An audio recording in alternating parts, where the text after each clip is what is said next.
We're going to examine Sacramento sports controversies in a series of 6:30 cover stories we're calling A Tale of Two Cities. The questions: is Sacramento ready for Major League sports, and will the Kansas City Kings move here? John Mallos is our reporter, and he begins tonight with the familiar battle to build a stadium.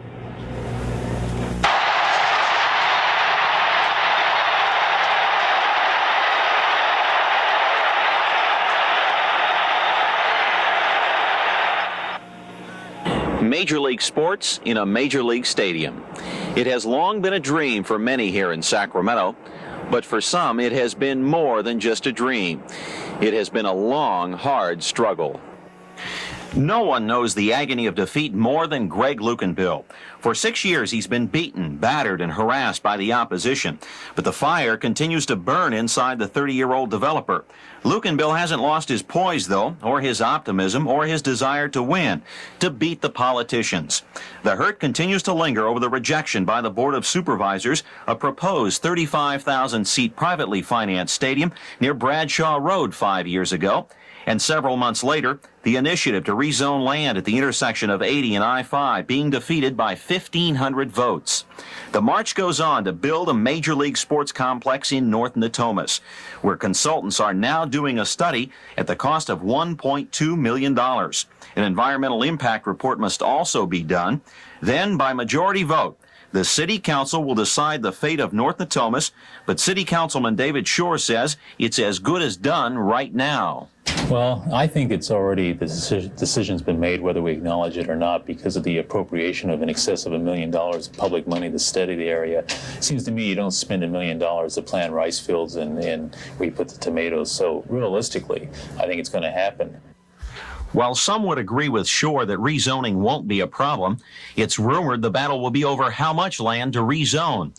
About 200 acres is needed to build a 60,000-seat Major League stadium and an 18,000-seat arena.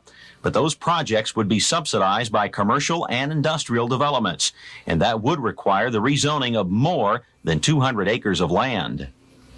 It is not a sports issue. The Sacramento Sports Association simply feels it is being denied the right in the free enterprise system to develop land at its own expense. Now, whether or not it fails financially is the sole responsibility of the owners. And so, without question, it is a land development issue. The sports stadium complex will take 200 to 300 acres. While we're looking at a community plan, where we have to decide what kind of land uses are going to go in the surrounding area, and that's about 4,000 acres, which is almost the size of the center city.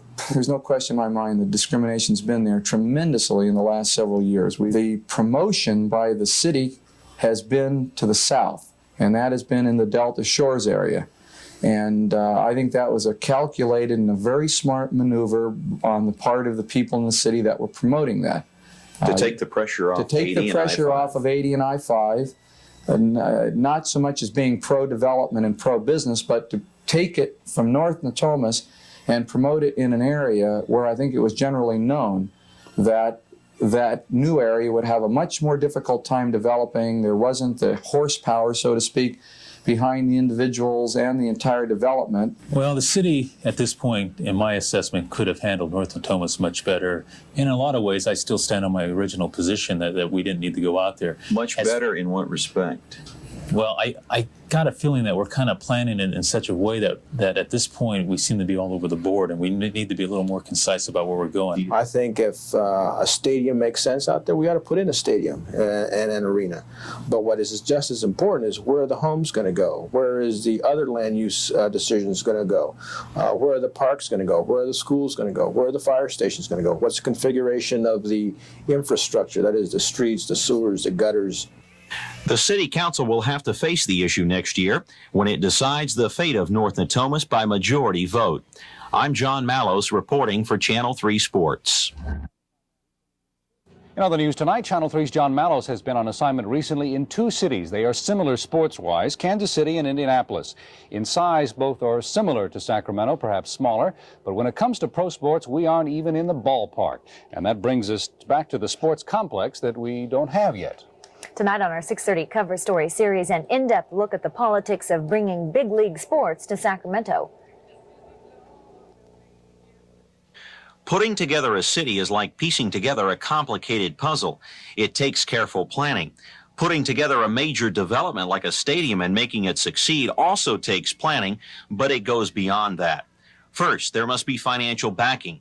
Second, a collective effort and cooperation must exist between city officials, private developers, and virtually the entire community. Greg Lukenbill heads the Sacramento Sports Association, and he believes he can put together a financial package for a sports complex. Yet Lukenbill is receiving only partial cooperation from city officials, and community support has often been mixed. Although it appears Lukenbill has the required majority vote to rezone 1,200 acres of land at the intersection of Interstate 80 and I-5, Councilman David Shore and Mayor Ann Rudin oppose a sports complex in North Natomas. The only way to make a successful city is to get cooperation between the business community and the governing community, and that could be a tremendous team. I think there could be more leadership. There needs to be someone that a pivot person, somebody that really coagulates and puts all that together, coordinates it all. Do you think Ann Rudin is capable of doing that? Oh, I think she's definitely capable of doing it. But she isn't doing it. But she isn't doing it. I have to say it, admit it frankly. She isn't doing it. But I believe she could. The mayor's office is one of perception to some extent anyway, because we operate under a city charter that may actually be outdated, that is a city manager form of government, and really we're all one vote. There's no veto power. It's all perception.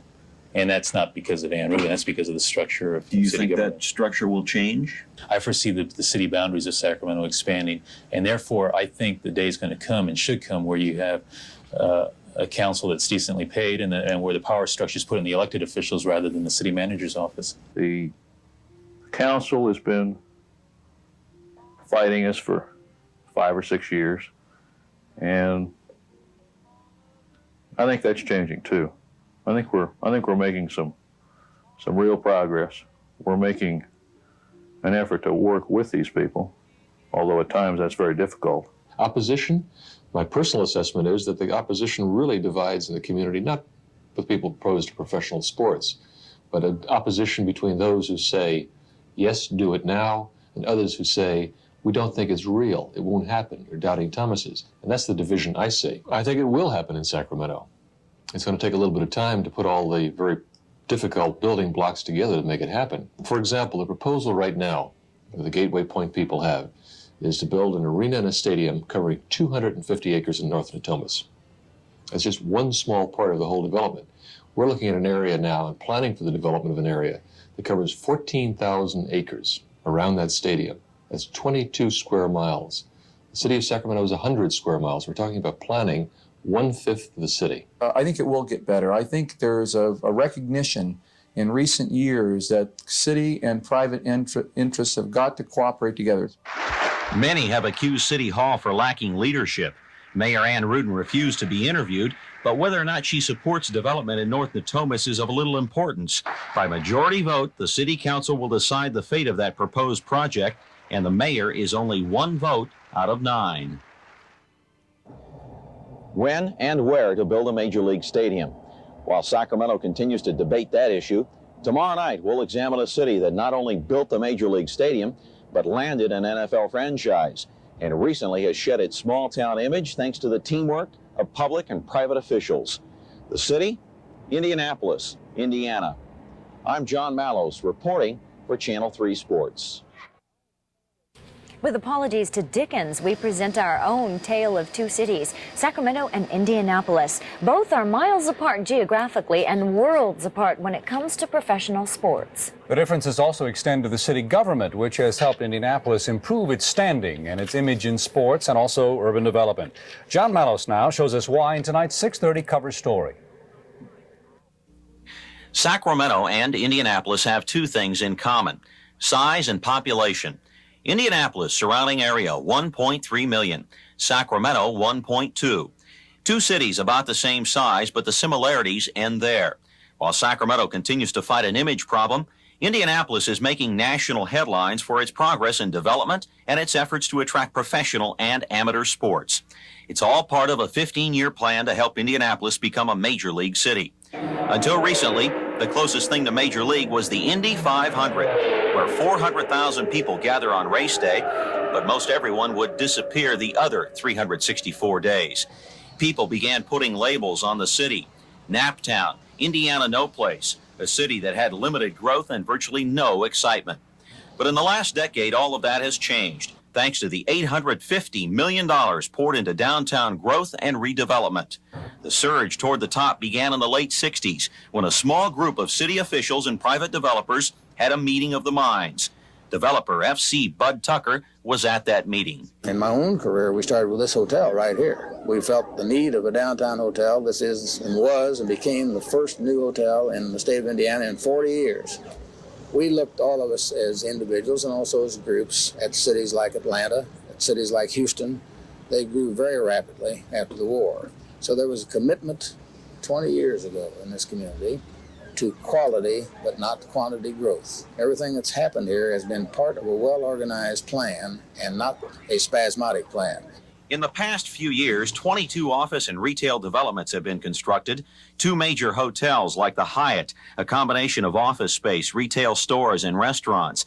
In the last 2 years, the city has seen 18 new restaurants spring up, 3 major theaters refurbished, and $1 billion more will be pumped into downtown development in the next decade.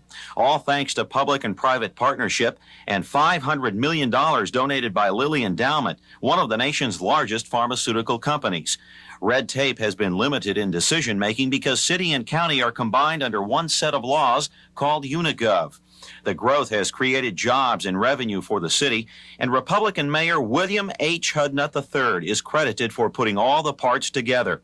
A Phi Beta Kappa from Princeton, a former congressman and minister, Hudnut has earned the respect of the private sector. And I view the role of the mayor as something like that of an orchestra leader who does the conducting and tries to get everybody playing in harmony together and sort of going in the same direction or singing the same tune. We've had the good fortune of having 2 mayors of Phi Beta Kappa status 17 years in a row. First Dick Lugar, who's now our senior senator, United States Senator, and now Bill Hudnut.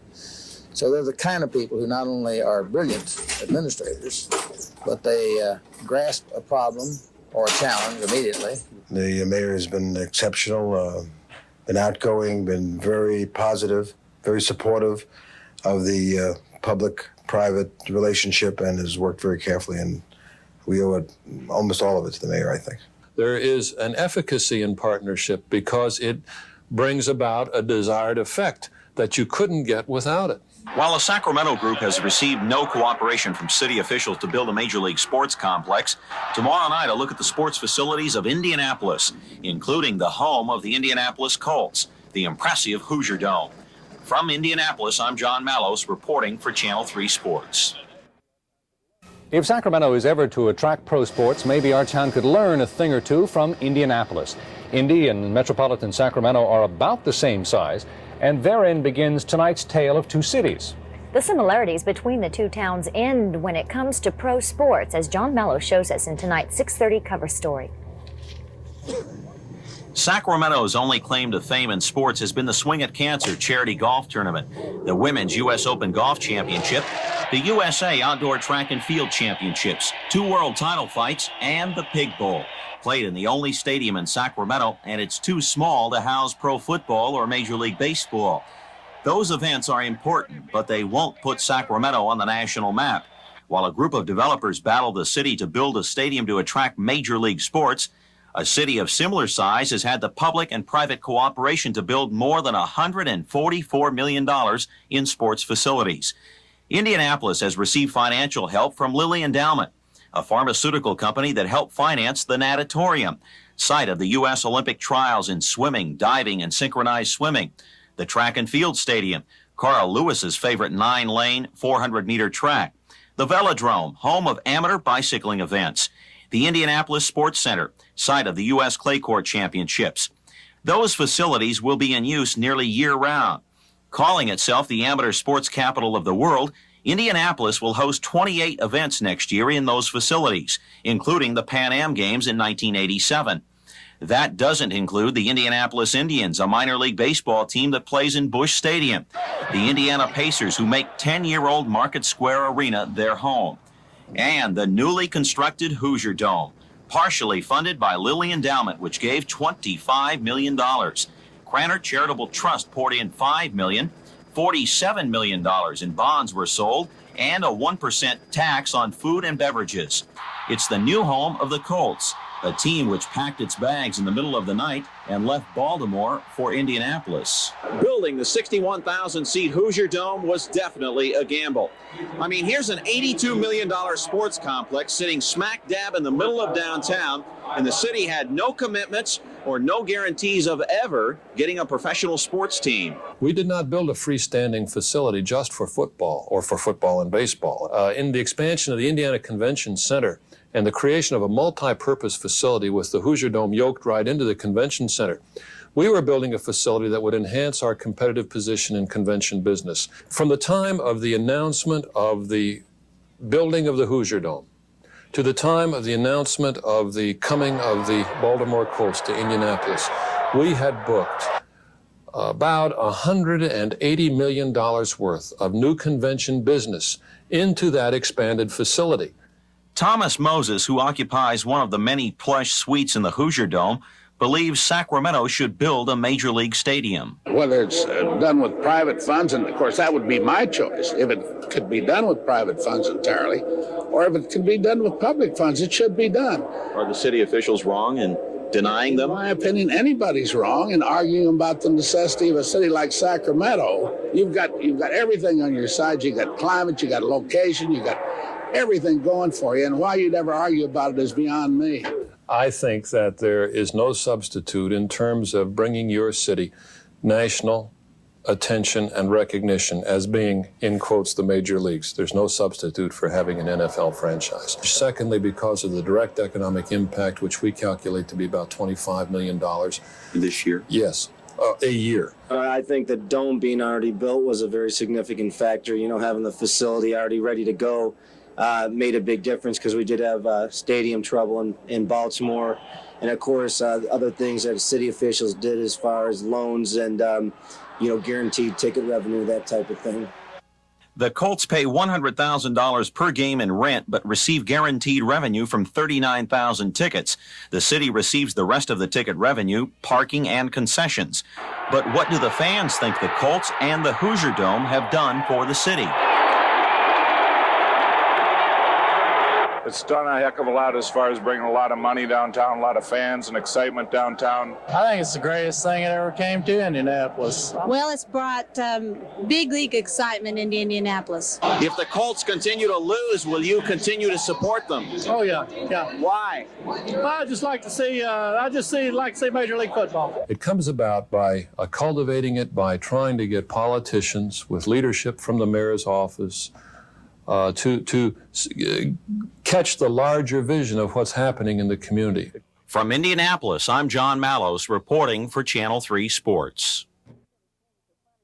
If the owners of the Kansas City Kings are planning to move the team to Sacramento next year, they certainly aren't telling. If they do move, the Kings will wind up playing in a warehouse. But the question, is Sacramento ready for Major League sports? That's the subject of tonight's cover story with John Mallows. The Kansas City Kings have never been a powerhouse team in the NBA. To go along with their struggles on the court, the Kings have been better known as one of the many NBA teams to lose money. Despite their financial woes and their image, a group of Sacramento businessmen bought the Kings last year. They are the Sacramento Sports Association. Greg Lukenbill and his father Frank own Lukenbill Construction. Richard Benvenuti and his father Joe are business partners. Bob Cook owns Cook Realty. And rounding out this group of 7 are part investors, Frank McCormick and Steve Sippa.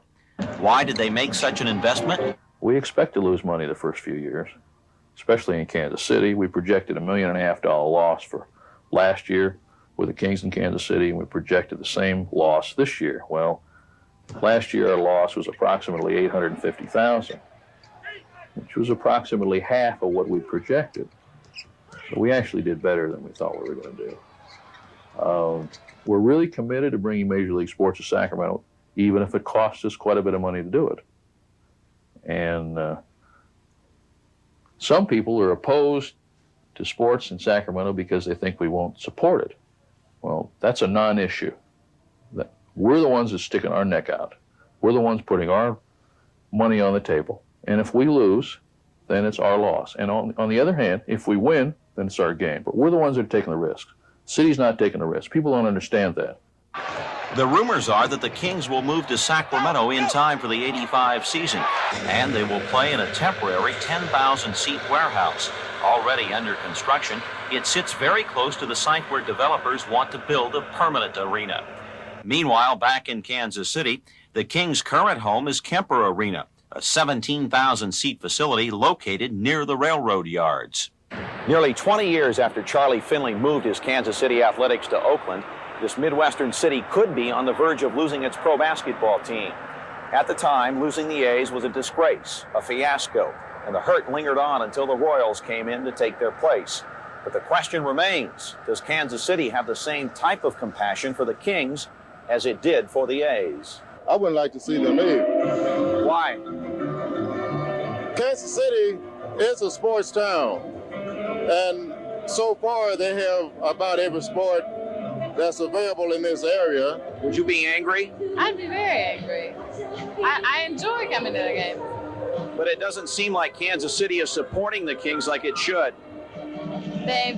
Because they've been a weaker team. The Kings have averaged just over 10,000 per game, some 2,000 below what is needed to break even. The Kings owners have said if they continue to lose money, they will move the team.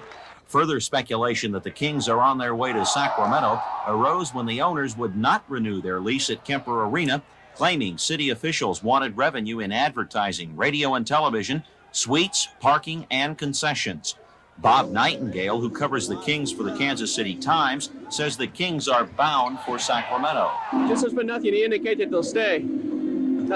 Everything is talked about in Sacramento. There's been no hint of optimism at all. You've probably studied Sacramento as an NBA market. Could an NBA team survive there? No question about it. You've got 1.2 million plus out there. You're the second or third fastest growing city in California. There are no competing sports. That's a clinic. I mean, that's like Portland. I think that in Sacramento, just about any professional sports operation, whoever's the first to get there in the next few years is going to do very, very well. Sacramento's a community that's hungry for Major League sports. How has the talk of a move affected the players? We know we have to just go out there and play and go out there and win. That's the first thing. Whatever happens if we go to Sacramento or stay here in Kansas City, we deal with that later. I think that it sometimes deters from what we're trying to accomplish here in Kansas City. Just as instead of you talking to me about what we just did, we're talking about moving to Sacramento. And that, in a sense, has a tendency to deter. Last week, Kansas City officials called in a former city councilman aimed at negotiating a deal to keep the Kings. If city officials comply with their every demand, it will make it difficult for Kings owners to move. From Kansas City, Missouri, I'm John Mallos reporting for Channel 3 Sports.